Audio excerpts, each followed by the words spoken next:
Cuando Jesús oró por sus discípulos y también por nosotros, dijo: Padre, santifícalos en tu verdad, tu palabra es verdad. Él sabía que nuestra necesidad era de ser transformados diariamente por la palabra de Dios. Esa es la razón que nos convoca todos los días, para que la palabra de Dios impacte en nuestra vida y nos reavive. Hoy nos dedicamos al Salmo 72, pero antes pidamos la bendición del Señor. Padre nuestro que estás en los cielos, bendícenos al meditar en tu palabra.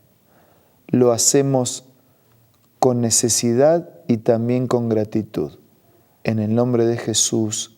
Amén. El Salmo 72 fue escrito por David en función del reinado de Salomón, pero también en función profética del reinado de nuestro Señor Jesucristo. Por eso nosotros podemos percibir en los mensajes de este capítulo el siguiente resumen. Introduce el Salmo: Dios da tus juicios al Rey y tu justicia al Hijo del Rey. Él juzgará a tu pueblo con justicia y a tus afligidos con juicio. Los montes llevarán paz, los collados justicia. Juzgará a los afligidos, salvará a los hijos del menesteroso y aplastará al opresor. Hay una característica resumida en estos primeros pasajes de este rey, que es alguien más grande que Salomón, nuestro propio Señor Jesucristo. Él es justo. En el versículo 4 dice que va a salvar a los hijos del menesteroso y aplastará al opresor. Quiere decir que además de ser justo, es próspero. En el versículo 5 dice que te temerán mientras duren el sol y la luna de generación en generación. Quiere decir que es perdurable. ¿Sí? Es justo, es próspero y es perdurable. Mientras dure la luna y el sol, de generación en generación. O sea que no hay límite a su reinado. En cuarto lugar, dice que va a descender como la lluvia sobre la hierba, como el rocío, que va a florecer en sus días justicia, muchedumbre de paz hasta que no haya luna, y que dominará de mar a mar, desde el río hasta los confines de la tierra. Ante él se postrarán los moradores del desierto, y sus enemigos lamerán el polvo. Quiere decir que es soberano. Este rey es justo, este rey es próspero, este rey perdura, no tiene límite, este rey es soberano, está por sobre todo y por encima de todo. El versículo 11 nos introduce con otra característica de este rey.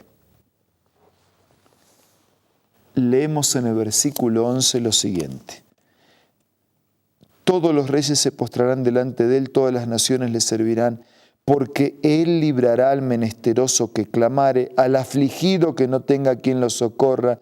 Tendrá misericordia del pobre y del menesteroso, salvará la vida de los pobres, del engaño, de la violencia, etc. La quinta característica de este rey es que él es libertador. No vino solo para liberar una porción de tierra de un continente, un país. Vino para liberar toda la tierra de la condenación y de la esclavitud del pecado. En el versículo 17 repite: será su nombre para siempre, se perpetuará su nombre mientras dure el sol, benditas serán en él todas las naciones, lo llamarán bienaventurado. Y entonces, ¿por qué hay un rey más grande que Salomón? Un rey que es justo, que es próspero, un rey que perdura en el tiempo, un rey que gobierna soberanamente sobre todo el universo, un rey que es libertador. Mientras gobierna soberanamente de todo el universo, no se olvidó de la única mancha negra en todo su universo, Y esta tierra infectada por el pecado fue centro del afecto de Dios y vino para recuperar, buscar y salvar lo que estaba perdido, liberando del pecado y de sus consecuencias. Por eso el Salmo concluye: bendito Jehová Dios, el Dios de Israel, el único que hace maravillas. Bendito su nombre glorioso para siempre, y toda la tierra sea llena de su gloria. Amén y amén. Bendito sea Dios. Bendito el único que hace maravillas. Porque la maravilla de las maravillas, mientras gobierna soberanamente todo el universo, tiene tiempo para resolver el problema del pecado de la única mancha negra en todo el universo. Y se involucra personalmente a tal punto que para redimir a la criatura tenía que tener vida propia, pero al mismo tiempo tenía que ser una vida sin pecado. Y Jesús reunía las dos condiciones: vida propia porque era Dios, y aunque vivió en nuestra humanidad, en la miseria de nuestra tierra, vivió sin pecado. Y por esas dos características, vida propia y sin pecado, pudo poner su vida y pagar con su vida la culpa y el precio, el costo de nuestra redención. Por eso el salmista dice: el único que hace maravilla, porque hace la maravilla que nadie puede hacer, la maravilla de redimir al pecador. Bendito su nombre glorioso para siempre, y toda la tierra sea llena de su gloria. Amigo, usted conoce a este Dios, usted conoce a este Rey, usted sabe que Él es su Salvador, usted le permite a este Rey dirigir su vida a través de la enseñanza de su palabra. ¿Sabía usted que la gente quiere un Salvador pero no quiere a un Señor? Voy a explicar. La gente quiere a alguien, un Salvador, que salva, que redima. Si hay que pagar el precio de mi pecado, que lo pague. Y si hay que pagarlo con su vida, muchas gracias. O sea, nos cae bien un Salvador, que paga el precio de mi pecado, que paga la ofrenda de paz, que me perdona, que me reconcilia. Nos gusta un Salvador.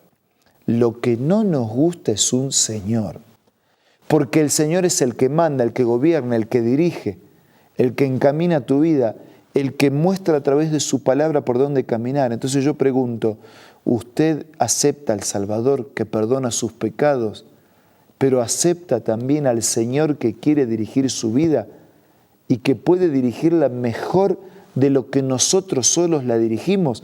Porque nosotros solos la dirigimos hacia la destrucción y hacia la muerte, y sin embargo Él la dirige hacia la vida y hacia la eternidad. Por eso es Rey.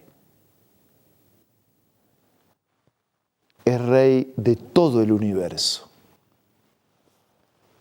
Solo que para que también sea Rey en tu vida, tendrás que dejarlo actuar.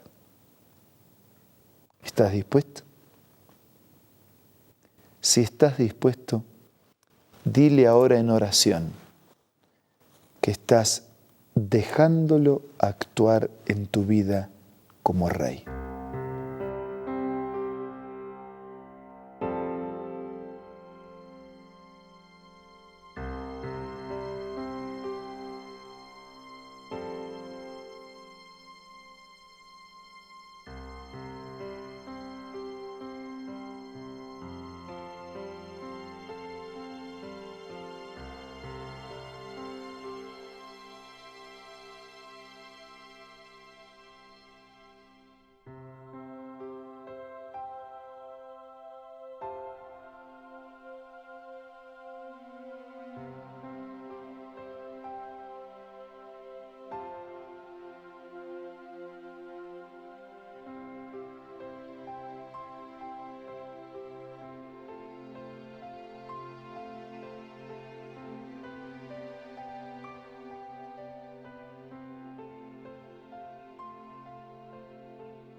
Señor, te damos gracias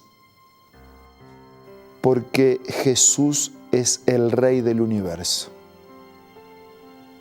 y porque lo mejor que nos podría ocurrir que también sea el Rey de nuestra vida.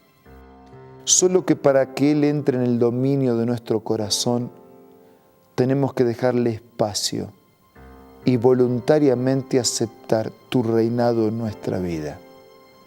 Señor, por favor, reina supremo en nuestra vida y condúcenos, fortalecidos mientras atravesamos este desierto de pecado, pero seguros a la gloriosa eternidad. Acompaña a todos nuestros amigos. Te lo pido y agradezco en el nombre de Jesús. Amén. Amigos, si algún material complementario usted quisiera recibir para descubrir y terminar de conocer cómo permitir que Dios reine en nuestra vida y seguir su voluntad reflejada en su palabra, entre en contacto con nosotros. Si usted no tiene una Biblia en su casa y le gustaría recibir de manera gratuita, estamos en condiciones de hacerle llegar. Mientras tanto, me despido. Les envío un abrazo. Los espero mañana. Pero sobre todo, reciban el abrazo del Rey del universo.